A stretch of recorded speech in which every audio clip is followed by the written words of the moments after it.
हाय, मी अश्विनी बालगुडे। आज माझ्या यूट्यूब चॅनलवर आपले स्वागत आहे। मी आज तुम्हाला ब्लाऊजची माहिती देणार आहे। ब्लाऊजबद्दल थोड्या काही टिप्स आहेत त्या पूर्ण सांगणार आहे। अगदी ब्लाऊज परफेक्ट कटिंग आणि शिवणे कसे करायचे हे दाखवणार आहे। जर तुम्हाला हा माझा व्हिडिओ आवडला तर लाईक करा, शेअर करा, सबस्क्राईब करा। प्रथम ब्लाऊज उंची घ्यायची। आता माझ्या ब्लाऊजची उंची आहे 13.5, तर मी इथे 1 इंच एक्स्ट्रा घेतलेले आहे, 13.5 इंच। आणि ही आहे माझी चेस्ट, क्लायंटची चेस्ट। तर चेस्ट आहे 9 इंच, तर मी त्यात 1.5 इंच ॲड केलेला आहे, 1.5 इंच एक्स्ट्रा घेतलेला आहे। ही जी मार्जिन ठेवलेली आहे ब्लाऊजसाठी, जर क्लायंटला जास्त मार्जिन हवी असेल तर तुम्ही जास्त ठेवू शकताय, कमी हवी असेल तर तुम्ही कमी ठेवू शकताय। हे झालं मुंडा। हा ब्लाऊजचा जो मुंडा असेल तो हा मुंडा टाकलेला आहे मी।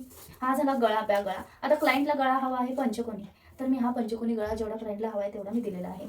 हे झालं ब्लाऊजचा फ्रंट। फ्रंटमध्येच क्लायंटला जर उंची वाढवायची असेल तर वाढवायची। आणि ही झाली कटोरी। कटोरीचं माप कसं घ्यायचं हे मी तुम्हाला पुढच्या व्हिडिओमध्ये व्यवस्थित सांगते।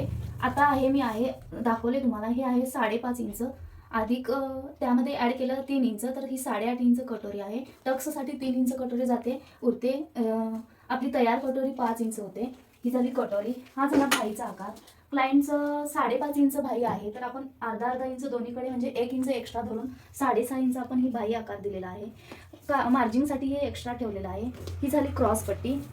क्रॉसपट्टी आपली 4 इंच ठेवलेली आहे आणि इकडे आपण 3 इंच ठेवलेली आहे। ही मार्जिनसाठी एक्स्ट्रा ठेवलेला आहे, क्लायंटला एक्स्ट्रा हवं आहे म्हणून एक्स्ट्रा ठेवलेला आहे।